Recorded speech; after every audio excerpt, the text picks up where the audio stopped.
Saludos, vamos con la última parte o la segunda parte de la resolución del problema de Carol empujando una caja de madera y donde ella dejó de empujar la caja y esta caja se desliza frenando hasta detenerse. En el video anterior vimos cómo modelar este sistema, es decir, como un objeto puntual que frena con una aceleración constante hasta el reposo, y visualizamos los diagramas de interacciones, el diagrama de cuerpo libre, el diagrama de movimiento y la representación pictórica para tener un entendimiento del problema. En la parte de la resolución, la sugerencia es tener un plan de qué es lo que voy a hacer para encontrar lo que me piden, tratando de ir utilizando el material que tengo y que pues más o menos he estado estudiando. Aquí entonces el plan va a ser: número 1, calcular la aceleración a partir de la relación entre fuerzas y movimientos, la segunda ley de Newton. Número 2, calcular el instante de tiempo, lectura del cronómetro en el cual la caja se detiene, para lo cual voy a tener que utilizar la ecuación que relaciona la velocidad para cualquier instante de tiempo. Ahora vamos a platicar por qué.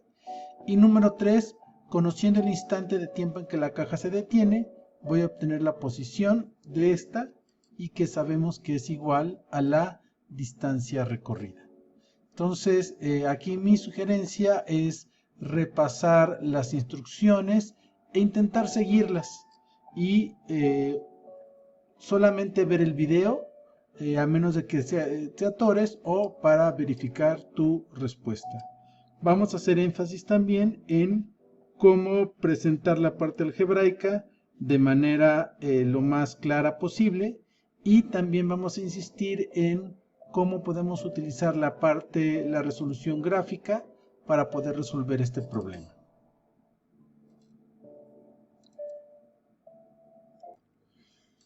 De cualquier camino que nosotros lo hagamos, siempre les recomiendo que pongan el título de lo que ustedes van a hacer. En este caso, el cálculo de la aceleración. Aquí tenemos la relación entre fuerza y aceleraciones, es decir, la segunda ley de Newton, que tiene que ver con la situación de este problema. Aquí tenemos la fuerza neta y aquí tenemos la aceleración, ambos con la misma dirección, pero en este caso apuntando hacia la izquierda. Para hacer la parte algebraica podemos hacerlo de dos maneras. Uno es pasar por las coordenadas cartesianas, para lo cual nosotros vamos a tener coordenadas en X, coordenadas en y vamos a sacar dos ecuaciones: las ecuaciones de lo que pasa en X y las ecuaciones de lo que pasa en Y. Como en Y todo es 0, entonces solo vamos a escribir lo que sucede en el eje de las X, y es la componente de la fuerza de fricción cinética, que es menos 49, va a ser igual a la masa por la componente de la aceleración en X. Y como está multiplicando la masa, la paso dividiendo, y aquí ya coloco las unidades, que me va a quedar newtons entre kilogramos. Aquí recordemos que newtons son kilogramos por metro sobre segundo al cuadrado, por lo tanto nos van a quedar solamente las unidades de la aceleración. Y este signo negativo me indica justamente que la componente tiene, como habíamos previsto, que también tener la dirección hacia la izquierda de la fuerza de fricción. Entonces, este sería el paso número 1. Si no lo han hecho o si tienen duda cómo hacerlo, pueden hacerlo y encontrar su cálculo y ponerlo con las respectivas cifras significativas. Aquí hay varios detalles que comentar. El primer detalle es recordar que los newtons, por ser definido la fuerza igual a la masa por aceleración, sus unidades van a ser kilogramos por unidades de la aceleración, metros sobre segundo al cuadrado. Estas unidades las podemos nosotros tratar como cantidades que se pueden anular entre ellas, y es justamente lo que pasa con los kilogramos y nos queda metros sobre segundo al cuadrado. Esta es una manera de ver que nuestros resultados han sido correctos. Y como habíamos dicho, el resultado es menos 1.96 metros sobre segundo al cuadrado. Aquí hay que anotar que nuestras cifras significativas, es decir, la exactitud de nuestros datos, son únicamente dos cifras. Entonces aquí voy a cortar aquí mi número, pero como este 6 es mayor que 5, entonces este va a ir al siguiente número, es decir, al 10, y por lo tanto va a quedar como menos 2.0 metros sobre segundo al cuadrado. Sin embargo, hay que recordar que es una aproximación. Por lo tanto, me conviene, para hacer mis cálculos, seguir tomando este menos 1.96 o este número menos 49.25. Otra cosa que es importante notar es que si quiero yo escribir el vector aceleración, no la componente, sino el vector, pues tengo que poner ya sea la coordenada en X y la coordenada en Y, o en su forma de coordenadas polares, su tamaño, que va a ser siempre positivo, y su dirección de 180 grados. Entonces, aquí esto es muy importante porque hay que diferenciar entre una componente que me da el tamaño del vector y su sentido, el vector que me tiene que dar ciertas coordenadas, ya sea polares o cartesianas o polares, y el tamaño de un vector, que finalmente es cuánto es la longitud de ese vector, sin tomar en cuenta qué sentido está utilizando. Hay una segunda manera de hacerlo y lo vamos a proceder a enseñar ahorita. Otra manera de encontrar la aceleración es olvidarme ahorita de las componentes y tomar la expresión que es en vectores y pasarla a una expresión entre tamaños. Aquí voy a perder la información del sentido del resultado, y es lo que vamos a ver. El tamaño de la fuerza de fricción es igual a la masa por el tamaño de la aceleración. Y aquí tengo otra vez números, puedo despejar. Entonces el tamaño de la aceleración va a ser igual al tamaño de la fuerza de fricción entre la masa. Y el resultado va a ser 2.0 metros sobre segundo al cuadrado. Evidentemente con un número positivo porque se trata de un tamaño. El problema de hacerlo de esta manera, como les dije, es que perdemos que tenemos un número negativo. Y esto es importante porque mis ecuaciones de movimiento, en ellas tengo que poner las componentes, es decir, tengo que poner si hay un signo positivo y negativo según hacia dónde apunte el vector.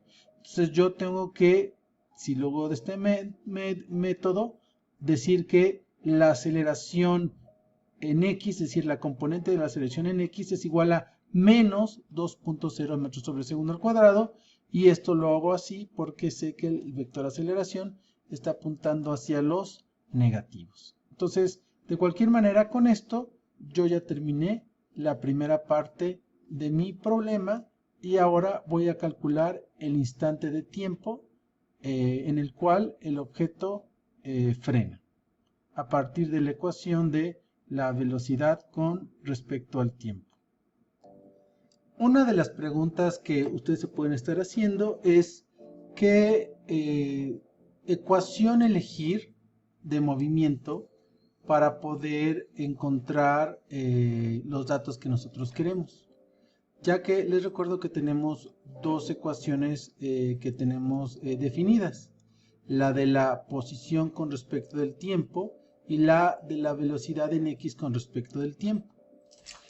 Pero fíjense, aquí lo que nos damos cuenta es que no tenemos el valor del tiempo final y no tenemos el valor de la posición final, por lo tanto no podríamos con esta ecuación, con la de la posición, obtener algún resultado acerca de la posición final.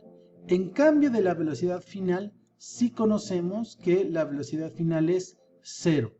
Por lo tanto, con esta ecuación podemos conocer el tiempo, el instante de tiempo en que llega aquí a 0 y podemos resolver este problema.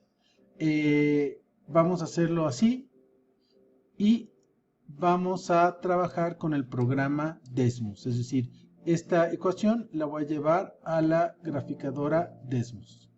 Para hacer mi gráfica en Desmos tengo que abrir el programa y tal cual le pongo los valores de, le pongo v con respecto al t igual a 2.0, que es la velocidad inicial, que aquí me indica que esta es la velocidad inicial, menos, y aquí como les comenté, les puse el valor exacto, que es 49,25, casi 2, menos por el signo de que va disminuyendo la velocidad, t. Y el resultado es que cruza el eje de las x en el punto 1.02. Bueno, y cuando lo tenemos que aproximar a dos cifras significativas, nos va a quedar 1.0. Algebraicamente hay que tener cierto cuidado en qué es lo que estamos haciendo. Vamos a evaluar esta función en mi tiempo t final, por lo que voy a sustituir en donde están las t's el t final. Esta velocidad en x en t final, pues es justamente los datos que yo tengo aquí, es decir, vale 0 metros sobre segundo. Y aquí pues únicamente quedan mis números, pero ojo, entonces esta ya es una ecuación que yo puedo despejar. Entonces aquí despejo t final y me queda únicamente que es igual a 1.0 segundos, como yo lo había anticipado. Chequen que a la hora de yo pasar dividiendo para acá, se van los metros sobre segundo entre metros sobre segundo, y aquí me queda unos segundos que pasan únicamente como segundos en el numerador. Esto hay que hacerlo con cuidado, aquí lo voy a anotar para que lo puedan revisar si tienen dudas al respecto. Esta vez primero vamos a mostrar el cálculo algebraico. Aquí tenemos mi ecuación de movimiento que me dice la posición para cualquier instante de tiempo t. Si se fijan, es esta misma ecuación, solamente que yo ya sustituí la aceleración en x, es decir, la componente en x, que es igual a menos 2.0 metros sobre segundo al cuadrado. Entonces, lo que yo tengo que hacer es evaluar esta función en el tiempo final 1.0 segundos, es decir, justamente preguntarme cuánto vale en 1.0 segundos esta posición. Y pues lo indico aquí, entonces ahora esto se lee, la posición en 1.0 segundos es igual a, y aquí ya tengo en lugar de t, pues pongo el 1.0 segundos, y observo cómo las unidades se van de tal manera para que aquí me quede metros y metros, y el resultado es simplemente de 1.0 metros. Y concluyo, ¿qué tan lejos la caja se va a deslizar antes de llegar a detenerse?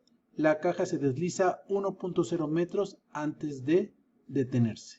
Voy ahora sí a proceder a verificar mi resultado con el programa Desmos. Aquí está mi ecuación, 2.0 velocidad inicial por el instante de tiempo t más un medio de la aceleración. Nuevamente estoy cubriéndome las espaldas poniendo aquí el resultado exacto por el tiempo, el instante de tiempo al cuadrado. Me sale esto porque a Desmos, si yo le pongo a x, va a pensar que esta es la coordenada de las abscisas. Entonces, por una cuestión de visualización, le tengo que poner y, ¿de acuerdo? Entonces, fíjense que aquí me sale toda la parábola, pero justamente a mí lo único que me interesa es en el tiempo t que yo quiero saberlo, que había visto que es 1.02, y efectivamente en el tiempo 1.02 la posición es 1.02. Finalmente, lo único que nos falta es evaluar el resultado, y vemos que este resultado no nos parece fuera de lo normal, tomando en cuenta que el coeficiente de fricción es pequeño, es decir, hay cierto deslizamiento permitido. Espero que les haya sido útil y cualquier pregunta, por favor, pónganla en los comentarios. Saludos.